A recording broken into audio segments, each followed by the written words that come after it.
साल 2025 के आम बजट में इनकम टैक्स में राहत देने के बाद अब उम्मीद है कि सरकार पीएफ पर भी बड़ा फैसला ले सकती है। अगर ऐसा होता है तो इससे देश के करोड़ों पीएफ अकाउंट होल्डर्स को फायदा होगा।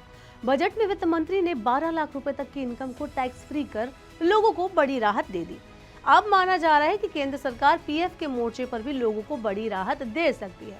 क्या हो सकती है खुशखबरी, चलिए आपको इस वीडियो में बताते हैं। Hello and welcome to morning 9, मैं हूं मीनू शर्मा। दरअसल एम्प्लॉइज प्रोविडेंट फंड ऑर्गेनाइजेशन यानी ईपीएफओ के सेंट्रल ट्रस्टी बोर्ड यानी सीबीटी की बैठक 28 फरवरी को होने वाली है। ऐसे में उम्मीद लगाई जा रही है कि इस बैठक में पीएफ पर मिलने वाले ब्याज पर चर्चा हो सकती है। आपको बता दें कि हर साल पीएफ पर दिए जाने वाले इंटरेस्ट रेट की समीक्षा की जाती है। ऐसे में फाइनेंशियल ईयर 2024-25 के लिए प्रोविडेंट फंड पर ब्याज दरों को तय किया जा सकता है। वित्त वर्ष 2023-24 में पीएफ जमा पर ब्याज दर 8.25% तय की गई थी।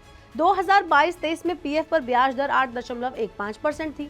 28 फरवरी को होने वाली ईपीएफओ के सेंट्रल ट्रस्टी बोर्ड की 237वीं बैठक बेहद अहम है, क्योंकि इसमें कई बड़े फैसले किए जाएंगे जो कर्मचारियों के भविष्य निधि पर गहरा असर डालेंगे। इस बैठक में सीबीटी कई मुद्दों पर चर्चा करेगा और अंतिम फैसला लेगा, जिसमें कर्मचारियों की भविष्य निधि पर दी जाने वाली ब्याज दर भी शामिल हो सकती है। हालांकि अभी तक इस बैठक का आधिकारिक एजेंडा जारी नहीं किया गया है। दरअसल सेंट्रल ट्रस्टी बोर्ड ईपीएफओ में फैसले करने वाली सबसे बड़ी बॉडी है।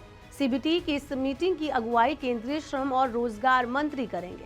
इसमें एम्प्लॉयर एसोसिएशंस, ट्रेड यूनियन और राज्य सरकार और केंद्र सरकार के अधिकारियों के प्रतिनिधि भी शामिल होते हैं।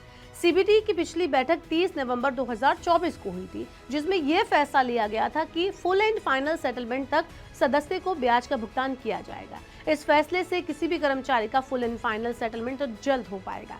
पिछले कुछ सालों में पीएफ पर मिलने वाली ब्याज दरों में मामूली बढ़ोतरी हुई है। ऐसे में इस बार कर्मचारी पीएफ पर मिलने वाली ब्याज दर में ज्यादा बदलाव की उम्मीद लगा रहे हैं।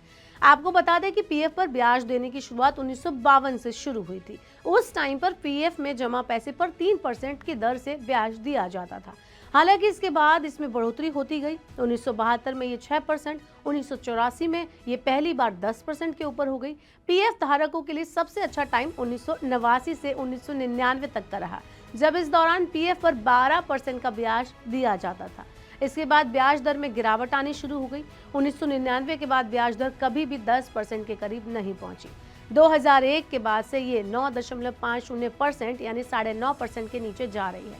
पिछले 7 सालों में ये 8.5% या उससे भी कम रही।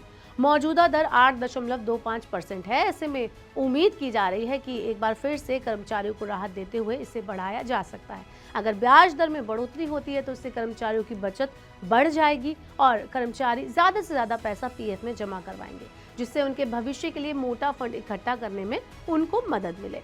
इनकम टैक्स में बड़ी छूट देने के बाद अब सरकार की मंशा कर्मचारियों को राहत देने की है, जिससे उनकी रिटायरमेंट प्लानिंग को मजबूती मिल सके। आपका क्या कहना है? अगर पीएफ में ब्याज दर में बढ़ोतरी हो जाती है तो आपको क्या क्या फायदा होगा, आप हमें कमेंट बॉक्स में बताएं और ऐसी और वीडियोस के लिए देखते रहिए मॉर्निंग 9।